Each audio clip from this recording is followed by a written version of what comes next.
Bueno, sí, podés grabar, cómo no. Lo que te voy a pedir es que si podemos cerrar la puertita. Bueno, vamos a trabajar un poquito forja. Y vamos a empezar al revés, contándoles por qué nosotros, hace más de, ya no quiero recordar, pero si estos libros son del 2006, habremos empezado en el 97 o 98 a conectarnos con esta agrupación, ¿no? Corría más o menos el año 98, para que ustedes se den cuenta, y digamos, en la Argentina se empezaron a sentir los primeros estertores de una crisis que se avecinaba, ¿no? 2007. Esos estertores se manifestaban, entre otras cosas, en quienes, bueno, frecuentábamos, digamos, por ahí a veces la noche, digamos, para ir a restaurantes, salíamos, se empezaba a ver la gente comiendo en las calles. Había como un clima epocal muy raro, muy como, diríamos, como que algo iba a suceder, pero no sabíamos qué, ¿no? Eso era más o menos en el 98. Y evidentemente también mucho tenía que ver con, digamos, una crisis política que todo el mundo, digamos, o por lo menos los que realizábamos metapolítica, pronosticábamos, pero no sabíamos tampoco cómo se iba a materializar y que en algún punto después se transformó en ese que se vayan todos, ¿no? Que no es que uno lo impulsó, sino que eso surgió básicamente ya en años posteriores. Y entonces algunos de nosotros, casi intuitivamente, inclusive puedo decir que algunos de nosotros éramos algunos hijos de, por ejemplo, el hijo de José María Rosa, el hijo de Pepe Luis Muñoz Aspiri, después un poquito el hijo de Fermín. Empezamos a tratar de juntarnos y pensar a ver qué lecturas nos podían aportar claves para poder entender ese momento, ¿no? Y se nos ocurrió hacer dos cosas. Primero, o sea, leer los clásicos del pensamiento nacional, ¿no? Leer los clásicos. Y por otro lado, visitar a los maestros que todavía estaban vivos, ¿no? Muchos de los cuales nosotros conocíamos y otros, bueno, fuimos a buscar, ¿no? En el caso de Fermín estaba vivo, sobre todo los que estaban vinculados al peronismo, ¿no? Fermín, en el caso de Gustavo Sirigliano, el caso de Ernesto Goldar. Y entonces los visitábamos y íbamos a la casa, nos juntábamos a charlar, ellos nos iban pasando algunas claves. Y nosotros creamos un taller que, digamos, nos reuníamos a hacer lecturas colectivas de los libros de política británica en el Río de la Plata, los viejos libros, una cosa muy loca. Estábamos 4 horas, unas compañeras leyendo y todos escuchando así, a ver, tratando de buscar alguna clave. Muy interesante. Estaba Ernesto Ríos en ese momento, que también trabajó acá en la Universidad de Lanús, un muchacho que murió muy joven, pero genial. A los 6 años hablaba griego antiguo, para que puedan entender de quién se trataba este hombre. Anduvo por acá girando. Y una vez me llama, y me llama urgente, y me dice: Pancho, vení que acá encontré una bomba. Bueno, ¿qué bomba encontraste? Entonces yo voy, él tenía un lugarcito en el súper, en el sindicato petrolero, y me agarra unas cajas así, y me dice: mira, empecé a leer esto. Y empezamos a leer, ¿no? Y era el archivo de la Secretaría General de Forja. Archivo de la Secretaría General de Forja. Es decir, era una serie de carpetas sistematizadas, de documentos de Forja, entre los que se encontraban la primera edición de los cuadernos, cartas personales, volantes, etcétera, etcétera. Y cuando empezamos a leer, entonces, claro, te imaginas la desesperación de encontrar eso, ya directamente todos faltábamos al laburo y nos íbamos al súper y empezábamos a leer esas cartas para ver, sobre todo, si las sensaciones que ellos tenían en esa etapa previa, digamos, al surgimiento del primer peronismo, coincidían con las sensaciones que nosotros teníamos. Es decir, porque lo que nosotros hacíamos, ese taller, que al principio pensamos que éramos nosotros solos, pero que después nos dimos cuenta que había otros. Por ejemplo, estaba el Discépolo, ya funcionando desde mucho antes, no sé de cuándo, pero desde mucho antes. Yo me entero que funcionaba el Discépolo por mi tío, que vivía acá en Lanús y que fue uno de los suboficiales que salió a defender a Perón cuando el bombardeo de la Plaza de Mayo, y que me cuenta, digamos, en un encuentro familiar, que estaba con su mujer viniendo a un local de Galazo, que creo, no me acuerdo si era en la Avenida La Plata, y el Discépolo, o sea que ahí había aparecido todo grupo. Y después nos dimos cuenta que había otros grupos que se habían formado antes o después. En el caso de Galazo, ya muy fuerte resistencia al menemismo desde el principio. Nosotros somos, digamos, más bien posteriores, ¿no? Y, por ejemplo, Fermín Chávez solo, pero también resistiendo, obviamente, recurriendo mucho hasta la utilización de seudónimos y haciendo unas cosas muy interesantes que algún día trabajamos Fermín Chávez, por ahí la semana que viene se los voy a traer, como trabajaba él. Y bueno, encontramos que en Forja, digamos, sobre todo en las cartas, digamos, sensaciones muy parecidas a las que teníamos nosotros en esa época. Y entonces surgió la idea y además, como la mayoría de nosotros veníamos de una militancia en el peronismo, dijimos, bueno, era muy difícil en ese momento a la juventud explicarle el peronismo, porque el peronismo era el menemismo. Entonces se nos ocurrió volver para atrás, es decir, ir a los orígenes del peronismo, lo que nosotros después denominamos protoperonismo. Eso salió después, ¿no? Volver para atrás y mostrar a la juventud cómo se armó ese movimiento, a partir de qué sensaciones, cuáles fueron las ideas fuerza que giraron a partir de la creación de agrupaciones como Forja o la producción de autores como los que ustedes vieron, los Irasusta, tan particulares, porque Irasusta es un antiimperialista, pero es alvearista, se los contó seguramente, ¿no? Es decir, está con Alvear, es más, Alvear lo visita en su casa allá en Gualeguaychú, lo visita, y sin embargo es antibritánico, o sea, pelea contra, digamos, el orden que Alvear intenta sostener. Muy loco, ¿no? No hacía Ernesto Palacio, que, digamos, se orienta claramente hacia un nacionalismo muy particular, que después se incorporará al peronismo, será diputado, bueno, y ya se los contó él básicamente la obra de Palacios, que es muy importante y que es muy oculta, porque Palacio tiene una historia argentina que es bárbara, que es uno de los mejores libros de él, que lo escribió como diputado, creo que posiblemente lo único que se ha hecho, se dedicó a eso, pero además tiene una teoría del Estado que es muy, muy interesante. Muy interesante. La teoría realmente hay dos textos de teoría del Estado que son muy interesantes, uno de los cuales se estudia en Alemania muy fuertemente, que es el de Sampai, en varias universidades, en Berlín, seguro, y Ernesto Palacio quedó ahí medio olvidado, ¿no? Bueno, entonces empezamos a trabajar con esta cuestión de Forja, y bueno, hicimos unos 3 libritos, que son una colección esta, hay uno azul y uno verde, 3 libros, donde quisimos mostrar, no son libros quizás importantes en la historia de la bibliografía sobre Forja, pero sí tienen cosas inéditas, es decir, dentro de las cartas que nosotros pensamos que podíamos publicar, porque son cartas muchas veces que expresan cuestiones íntimas que me parece que no está bueno exponerlas, aunque ya haya transcurrido.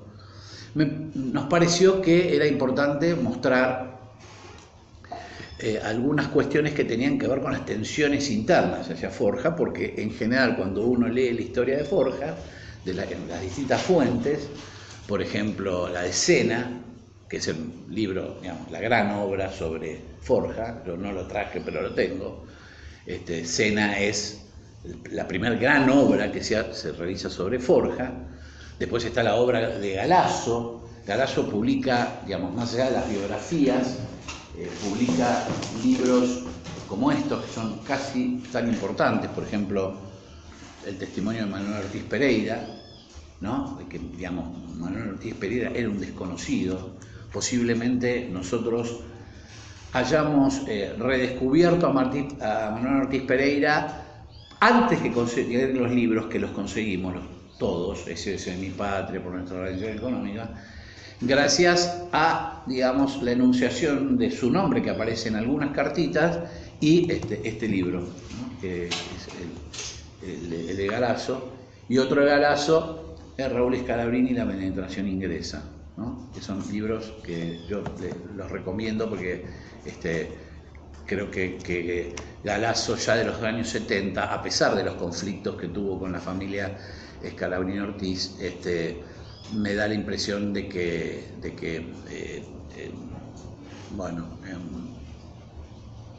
son muy interesantes desde el punto de vista del rescate que él hace no solamente de los forjistas en forma individual, sino en Forja como agrupación.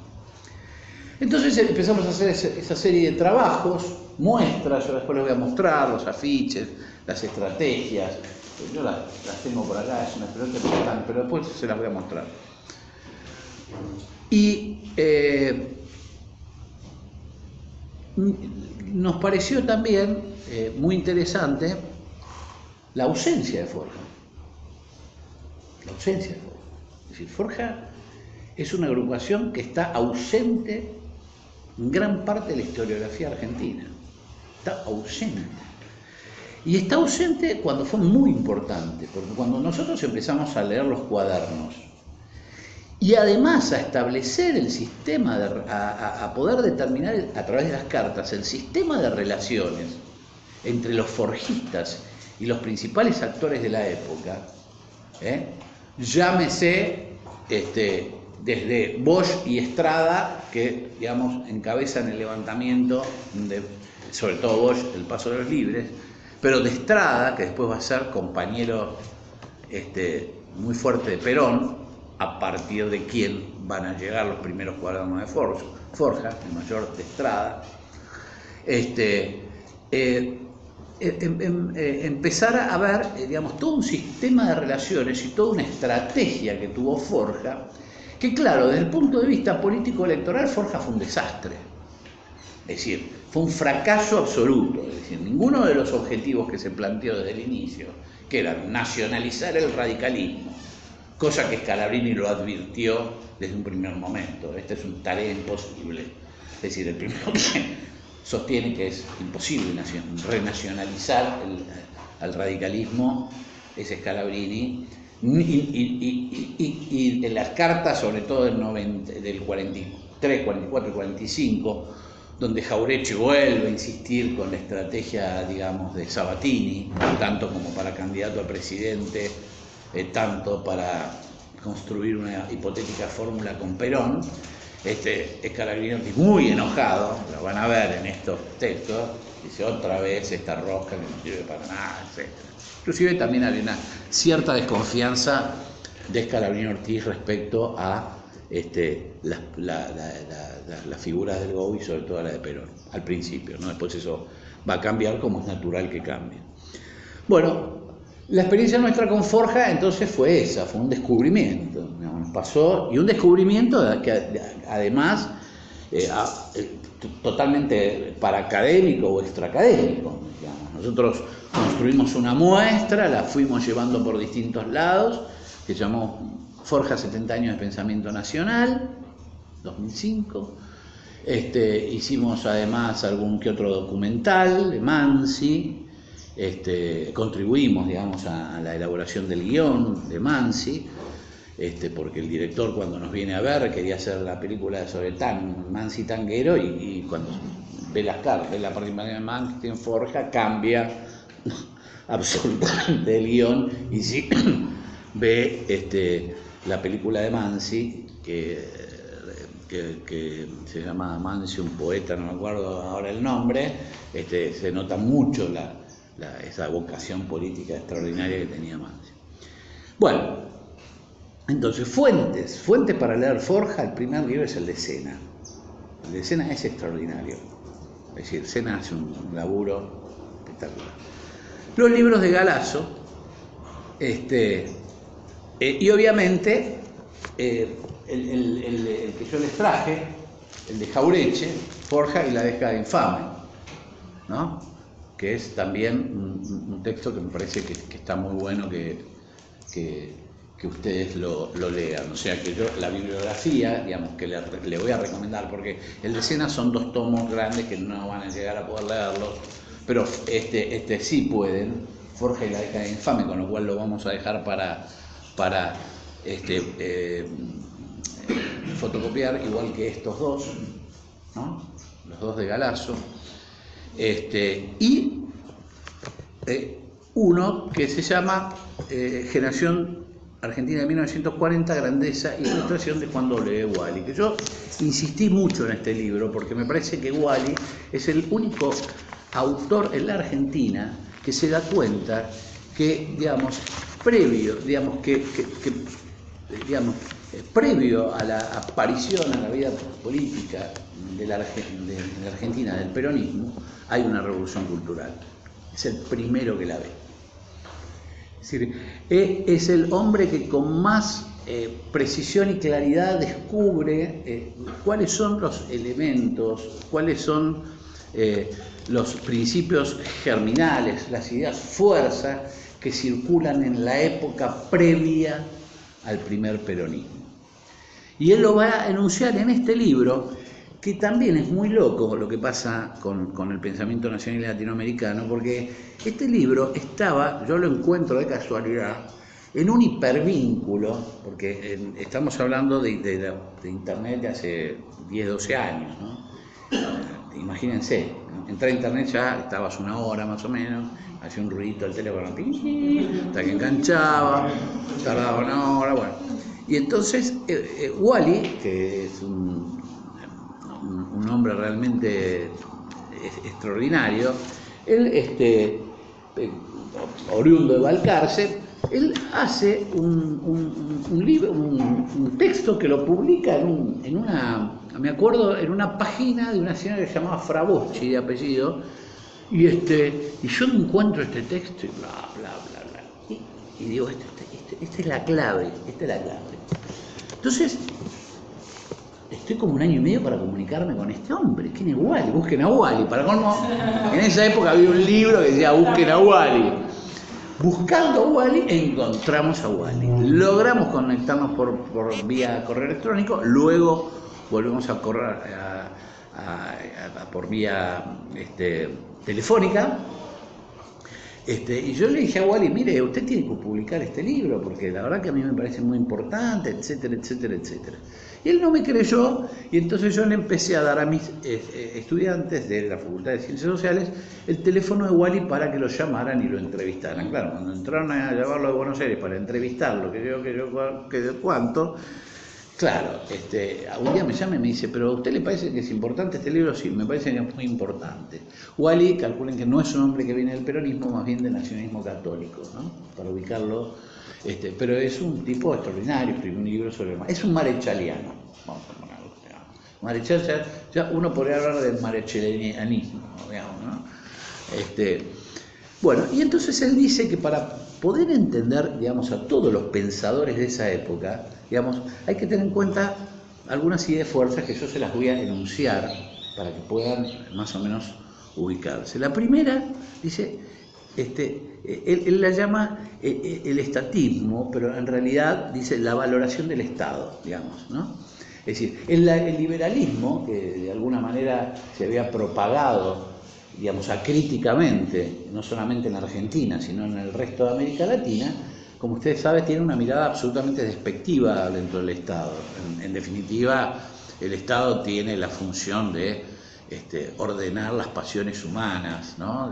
las pasiones humanas, el ser humano que es anterior al hecho social, que se incorpora al hecho social por un hecho voluntario, que no es una sociedad por la naturaleza, requiere de un orden, y entonces el Estado será, digamos, como sociedad política, el encargado de ordenar las pasiones humanas, pero sin pisarlas, porque ahí está la creatividad del individuo, ¿no?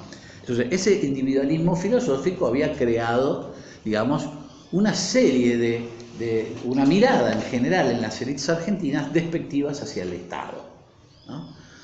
Y fíjense que Manuel Ortiz Pereira, en uno de sus aforismos sin sentido, que Jauretche después se va a apropiar de los aforismos sin sentido de Manuel Ortiz Pereira, cosa que no se cuenta, porque hay medio una leyenda también rosa, como yo decía, de Jauretche. Jauretche se apropia claramente de los aforismos sin sentido de Manuel Ortiz Pereira, que podrían estar asociados, ¿no?, a los sofismas políticos de Bentham, más o menos, para que puedan compararlo con un autor extranjero. O sea que las useras, Jauretche, digamos, las construye conceptualmente a partir de Manuel Ortiz Pereira, claramente.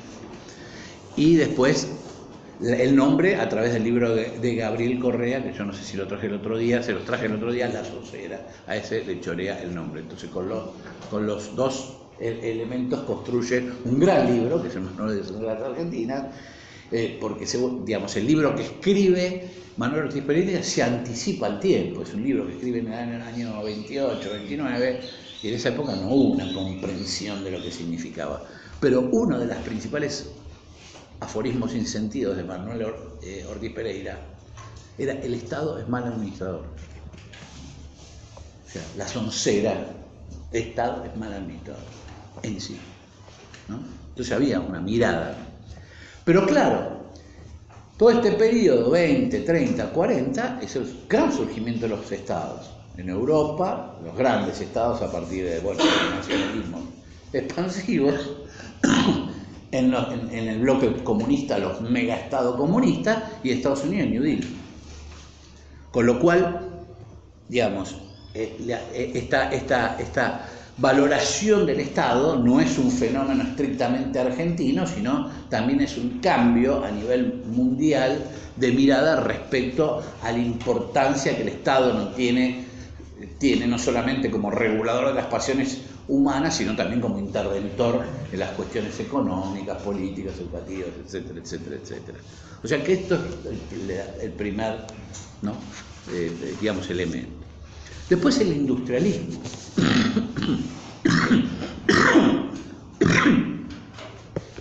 El industrialismo, que él no lo va a nombrar, pero que evidentemente, digamos, se muestra a través del desarrollo, el gran desarrollo industrial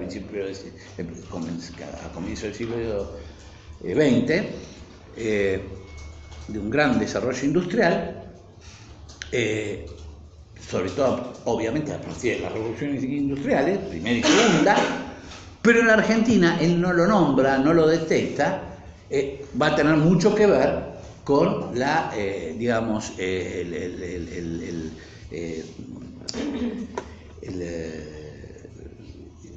ingreso de instructores alemanes, digamos, del cambio de paradigma en la teoría de la guerra con el libro con Van der Goltz. Es decir, usted sabe que al principio del siglo, más o menos 1911, vienen los instructores alemanes con un cambio de paradigma, no sé si lo expliqué el otro día, respecto, digamos, al tema de la guerra. La vieja guerra entre ejércitos en campo de batalla se termina, es la guerra de los pueblos, y los pueblos, para defenderse, tienen que movilizar todos los recursos. Para defenderse o para atacar, movilizar todos los recursos. Y entre esos recursos, básicamente son recursos industriales. Con lo cual, esa influencia de esos instructores va a hacer que después salgan Sabio, Mosconi, Perón, Sarobe, Descalzo y todos los militares industrialistas. Por eso en Argentina la revolución industrial la hace el ejército y el movimiento obrero organizado. No hay burguesía industrialista en Argentina. No hay una burguesía que impulsa el industrialismo en Argentina. Eso muy pocas veces se analiza. Claro, vinieron los alemanes y se melonearon a toda los pibes jóvenes de la Escuela Superior de Guerra que 15 años después ocuparon el poder o en el GOU o durante el gobierno de Justo o durante el gobierno de Irigoyen, ¿no? Entonces son industrialistas, están metidos en la cabeza que la defensa es la industria.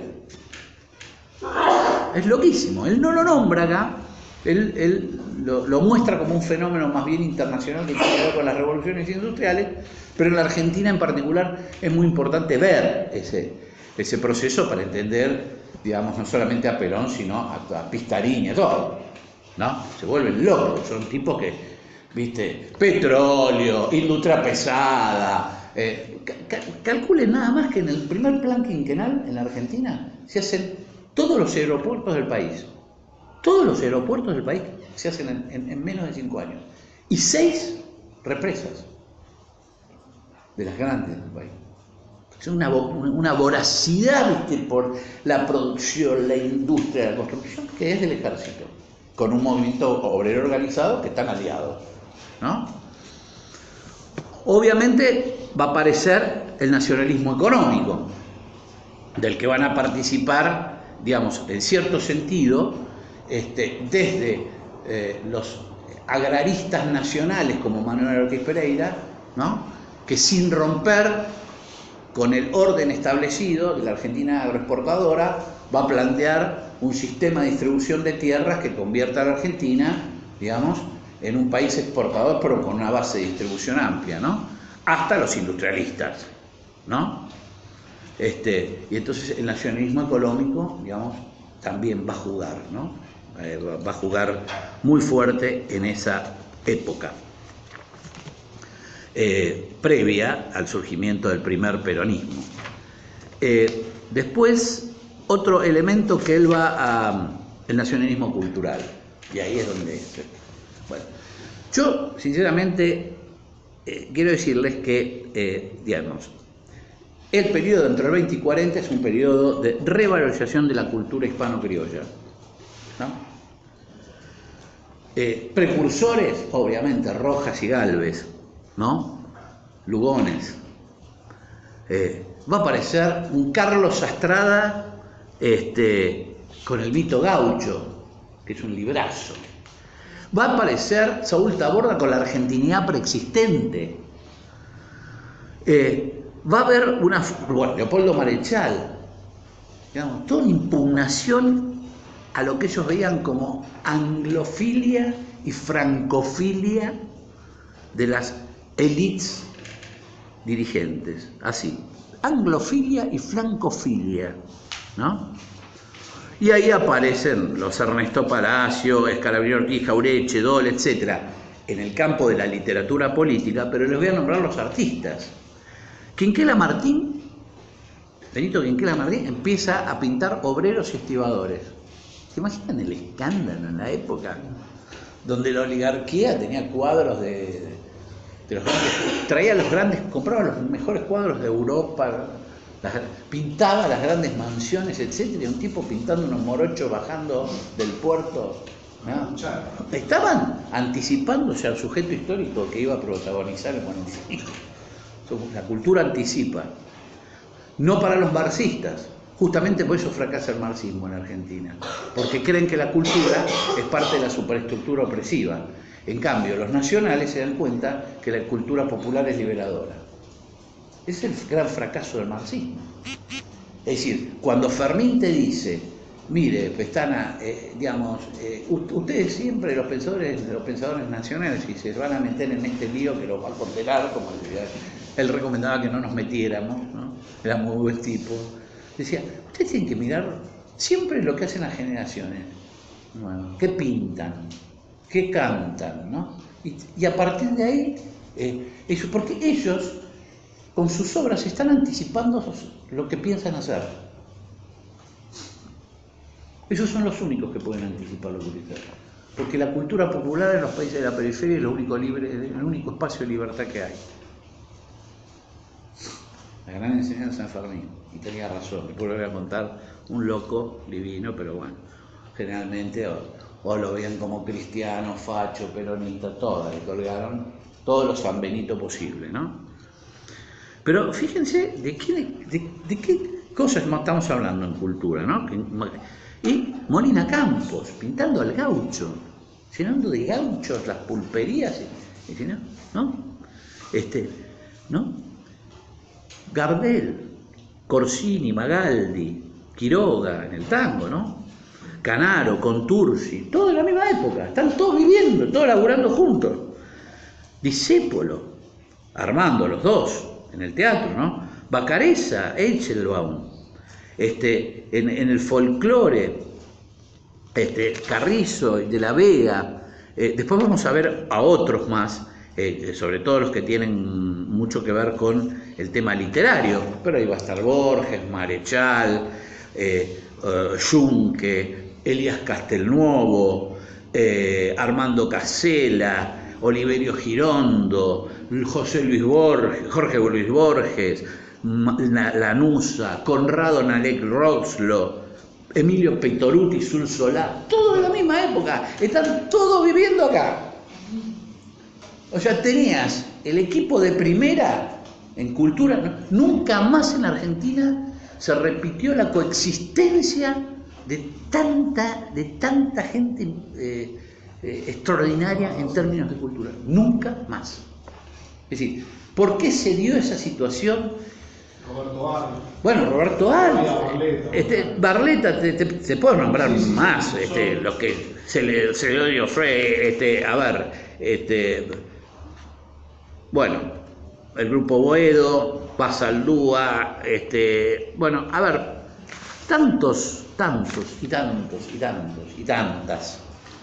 que sería muy difícil enunciarlos. Lo importante es que hay acá un clima, ¿no? ¿Y cuál es el tema que cruza, digamos, toda la producción cultural de él? La identidad y la subjetividad histórica. Para colmo, ya un tiempo antes, los reformistas universitarios ganan las elecciones en la Facultad de Filosofía de Buenos Aires y de La Plata, y la pregunta sobre qué es la Argentina empieza a ser la pregunta, el interrogante central de la filosofía argentina. O sea, hasta en la filosofía. Ahí está Nimio de Anquina, Estrada, el padre Benítez, gran parte de los que van a participar luego en el Congreso Nacional de Filosofía del año 49. O sea, hay una, diríamos, como generalmente a los intelectuales progres no les gusta hablar de revolución, porque la única revolución parece que fue la rusa y la cubana, y después no hubo más revoluciones en el mundo. Acá hubo una revolución cultural, me gusta o no, fue tremenda, digamos. Es decir, los nombres que yo les acabo de dar a ustedes, que representan el 10% o el 8% digamos, la plana mayor, digamos,